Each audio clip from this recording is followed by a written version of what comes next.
This is Wave 3, Louisville. From Kentucky's first television station, this is Wave 3 News Nightcast with Alan Denton, Melanie Bullard, meteorologist John Belsky, and Bob Dominy, Sports. State road crews are plowing out major interstates and highways, but we are still snowed under by Sunday night storm. The wicked winter weather snarls essential services. Will we get the mail and the newspaper tomorrow? Plus, the thermometer will take a dip at the all-time low. Besides stranded people, there are power and water problems. Good evening. 3 deaths in Kentucky are blamed tonight on the winter storm of 1994, and now we're expecting another round of potentially deadly temperatures. By order of the governor, Kentucky's interstates and parkways remain closed except to food, heating fuel, and emergency supplies. Governor Jones told police to fine motorists $100 and the second time arrest them. Louisville and Jefferson County officers tell us during this state of emergency, they're too busy with other problems to hand out tickets except for blatant reckless driving.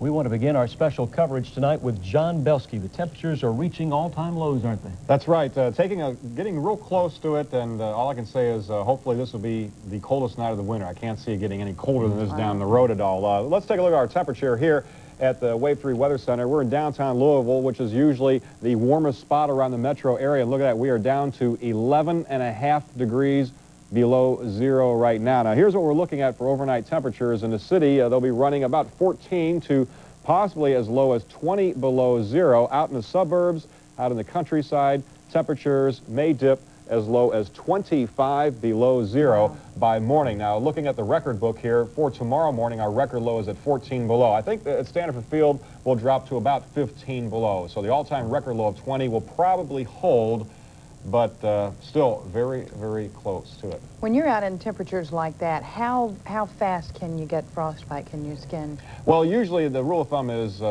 anything under 10 degrees below zero, it can happen in a matter of minutes, and then, much faster, just seconds once you get down to 30, 40 below. Of course, that includes the wind chill also, Sure. And tonight the wind chill has been running about 20 to 40 below zero at times, although we do expect the winds to be dying down for the rest of the night. No question, it's So don't go out unless you absolutely have to. That's the word, yeah. All right, thanks, John. The extreme cold tonight is creating new problems for LG&E. Crews are working around the clock to restore power outages that in the past 24 hours have affected 20,000 customers. Now the bitter cold is causing both power and water equipment to fail. Paul Adrian is live now, I believe, at a water main break. Is that right, Paul? We sure are, Melanie. We're at Bells Lane and 264 in front of all these industrial plants, BASF, Goodrich, behind us. And one thing we certainly have learned about this cold weather is that it causes a lot of problems. This is one example of a water main break. There are many water main breaks like this in town. This one was a little bit more difficult. In fact, they're still working on this and will be working on this for a while. It's more difficult than other main breaks because of the plants behind. They found this about 9 o'clock. A guy was driving down the road in his pickup. The road looked fine. I mean, as fine as roads look at all right now. But all of a sudden, he hit some slush, and he bogged down. If you can see that shiny material back there, that is the water. Now, when the water company came out here to begin working on this, the problem they had was that they could not just turn the water main off like they would normally do to stop it from seeping up into the road. The reason they couldn't is because of the plants back there. The water's used in boilers, and you can't just cut the water off. Now, what they've done now is they're in the process of turning the water off finally. About 2 hours after they got here, they've talked to BASF, which they think is the company that the water was supplied to. If they find out that that was the main they think it is, and that BASF is the company that was affected, then they can proceed ahead with repairs. They hope it's a small little 4-inch branch line. They say it's a big 20-inch line out here, that could affect a bunch of these companies back here, but right now they're still in the preliminary stages. Now, beyond the water company, also power. You mentioned power outages, and this weather is certainly affecting LG&E. In fact, the fall in temperatures to sub-zero weather tonight is like a second storm for Louisville Gas and Electric. The cold makes power lines more vulnerable to breakdowns that lead to power outages.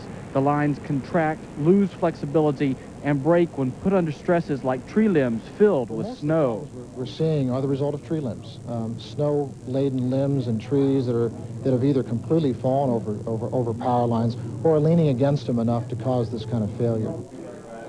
This is LG&E's command center. They reduced the number of families that are suffering from power losses to 8,000. Earlier, as you mentioned, it was up to 20,000 households without power the day after the storm. And so many problems caused by this cold weather, and many crews out trying to fix those problems.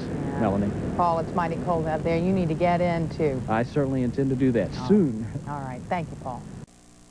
Drive around, and it's apparent after 2 days at home, people have a lot of time on their hands. And the cure for cabin fever seems to be lawn sculptures. This snow serpent fills Steve Farmer's front yard in Portland.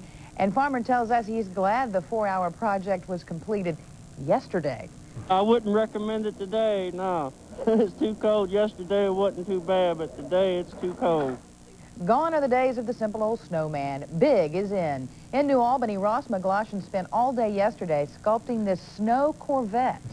I'm a Corvette fan, waiting for summer to show up, and I sold a Corvette last August, and the new ones are too expensive, so I decided to make my own.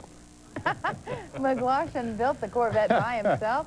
He says it's not very often you can get your hands on snow like this. Boy, that looks really real, doesn't it? The thing about that is he doesn't have to worry about insurance on it. Yeah, I know it. Well, you guys probably realized it's a little bit later than usual, and we're still on the air, but we want to give you as much information as we could.